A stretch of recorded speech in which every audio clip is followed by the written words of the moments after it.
Sneferu snfrwj, he has perfected me.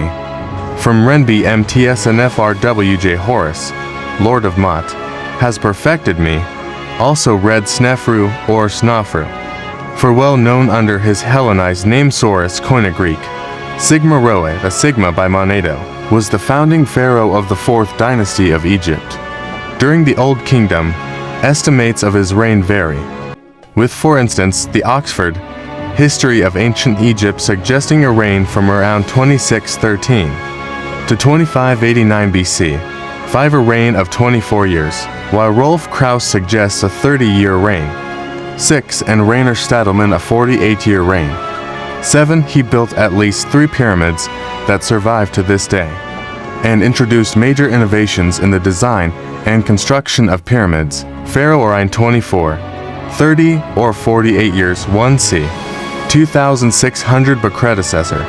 Huni 2 successor Kufrli titulari consortha B children Khufu, Ankaf, Kanifer, Nefermat, Nedjer Aparef, Rahotep, Ranifer, Inafer I, Hetaphirs A, Nefert Kauai, Nefert Nesu.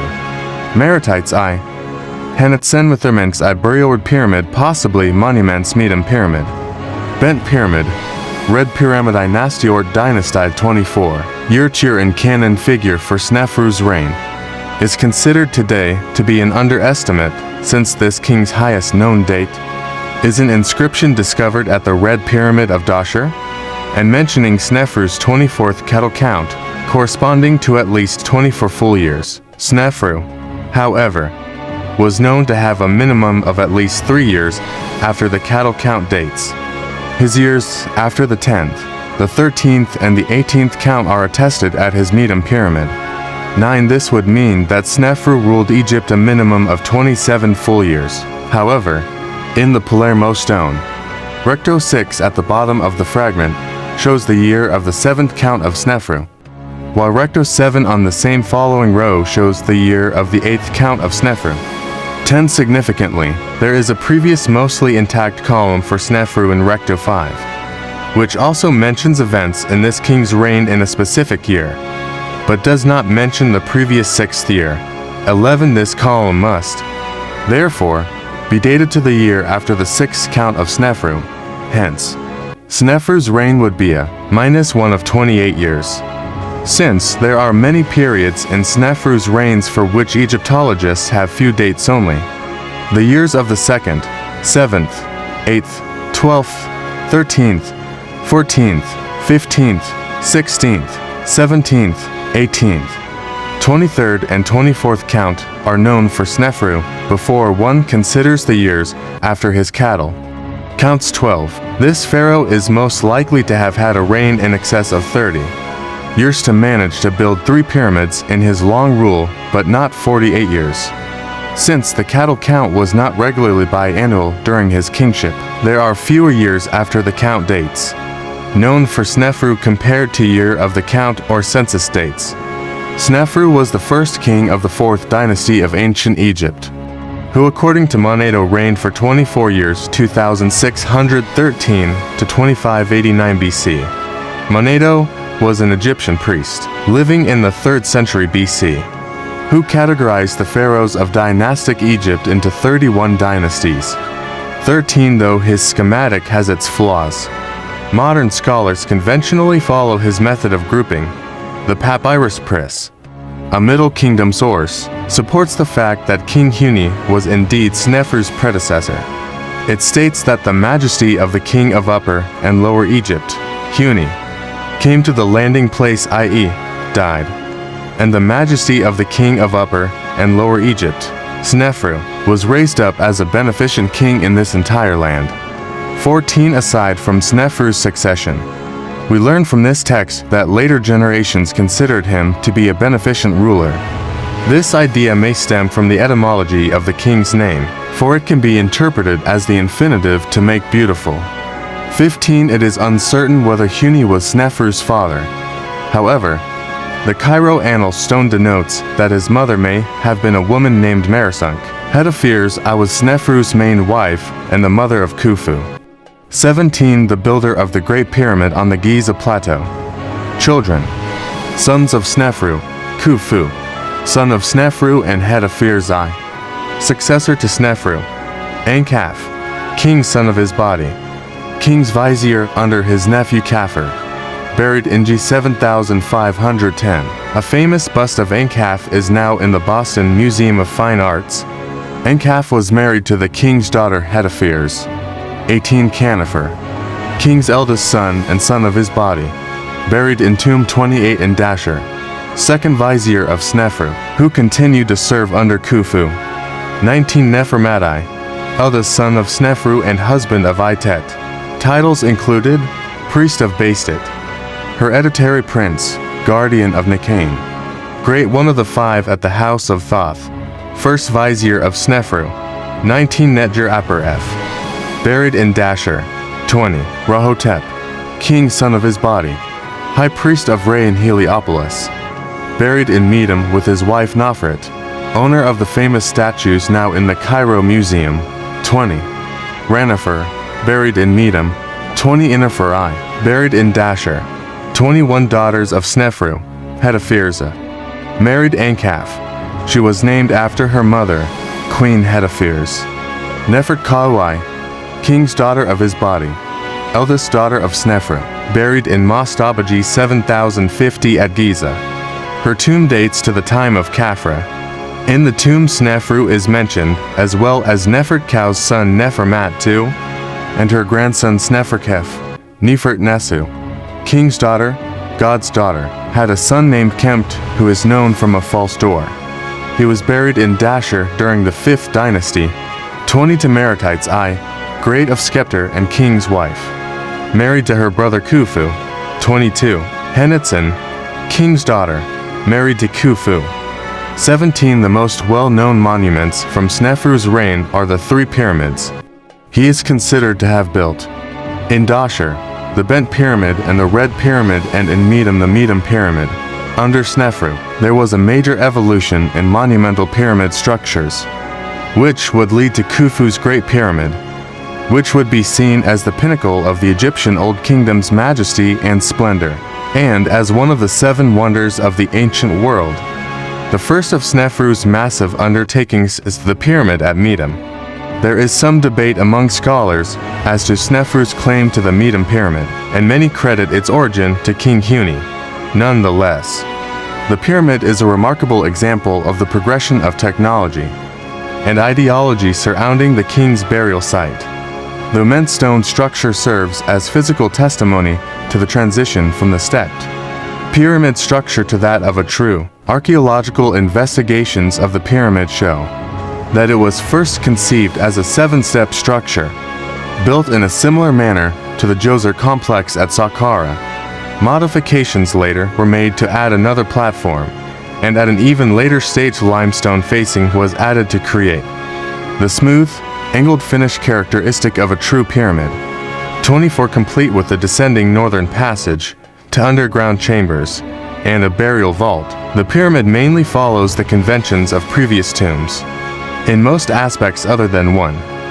Instead of being situated underneath the colossal structure, the burial chamber is built directly within the main body, albeit very near ground level. The Bent Pyramid, also known as the rhomboidal or blended pyramid, attests to an even greater increase in architectural innovations.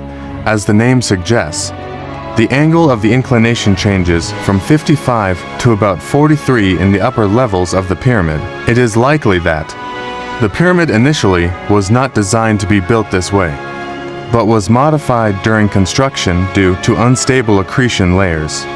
As a means of stabilizing the structure, the top layers were laid horizontally, marking the abandonment of the step pyramid concept. The internal components of the rhomboidal pyramid have also evolved. There are 2 entrances, one from the north and another from the west. The subterranean chambers are much larger and distinguished by corbel walls and ceilings with more complex diagonal portcullis systems in place.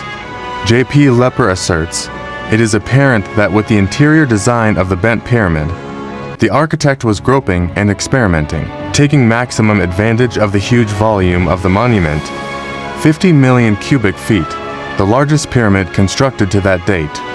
The satellite pyramid complementing Sneferu's bent pyramid introduces more change in the architecture of the time, when the passageway is built ascending westward, as opposed to the conventionally descending northward direction of the passages of previously built pyramids towards the burial chambers. Egypt decided to open the bent pyramid for tourism in July 2019 for the first time since 1965. Tourists will be able to reach to 4,600-year-old chambers through a 79-meter narrow tunnel built from the northern entrance of the pyramid. 18-meter high side pyramid, which is assumed that have been built for Sneferu's wife Hetepheres, will also be accessible. It is the first time for this adjacent pyramid opened to the public after its excavation in 1956. With the increase of innovation in Sneferu's building projects, one expects that his last pyramid, the Red Pyramid, will show the greatest complexity and change in architecture yet. Upon first glance, one may be disappointed seeing that the construction of the Red Pyramid seemingly is simpler than its predecessor. Lepper points out that some of the internal innovations that the previous pyramids boast seem to be missing.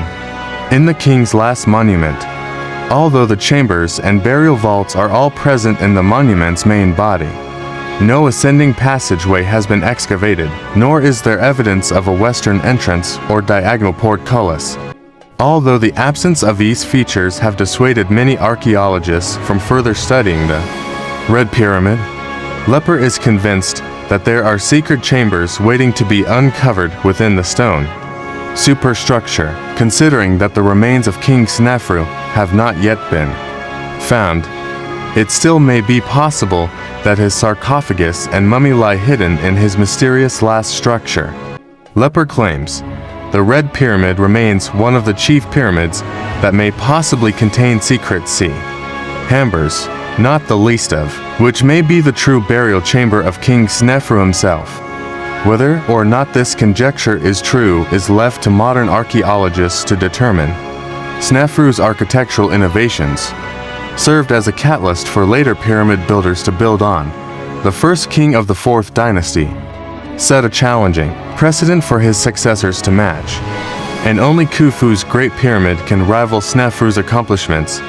As time progressed and ideology changed in ancient Egypt, the monuments of the kings decreased greatly in size, as the Pyramid of Menkaure is only a fraction of the size of the previous pyramids. The focus of Egyptian ideology might have shifted from the worship of the king to the direct worship of the sun god, Ra. To enable Sneferu to undertake such massive building projects, he would have had to secure an extensive store of labor and materials. According to Guillemette Andrew, this is where the king's foreign policy played a large part. Sneferu's conquests into Libya and Nubia served to purposes. Whether or not this conjecture is true is left to modern archaeologists to determine. Sneferu's architectural innovations served as a catalyst for later pyramid builders to build on. The first king of the 4th dynasty set a challenging precedent for his successors to match, and only Khufu's Great Pyramid can rival Sneferu's accomplishments. The first goal was to establish an extensive labor force, and the second goal was to gain access to the raw materials and special products that were available in these countries. 35 This is alluded to in the Palermo stone, Reign of Sneferu, year. The building of Tuatawa ships of Mare would off 100 capacity, and 60 real boats of 16 capacity. Raid in the land of the blacks, and the bringing in of 7,000 prisoners, men and women, and 20,000 cattle, sheep, and goats. The bringing of 40 ships of cedar wood, or perhaps laden with cedar wood. 36 According to this inscription, Sneferu was able to capture large numbers of people from other nations, make them his prisoners, and then add them into his labor force. During his raids into Nubia and Libya, he also captured cattle for the sustenance of his massive labor force. Such incursions must have been incredibly devastating to the populations of the raided countries, and it is suggested that the campaigns into Nubia may have contributed to the dissemination of the group culture of that region. Sneferu's military efforts in ancient Libya led to the capture of 11 0 prisoners and 13,100 head of cattle, aside from the extensive import of cedar, most likely from Lebanon. Described above, there is evidence of activity in the turquoise mines on the Sinai Peninsula. 38 There would also have been large-scale quarrying projects to provide Sneferu with the stone he needed for his pyramids. Sneferu's ancient cedar would ship praise of the two lands. Is the first known instance of a ship being referred to by name.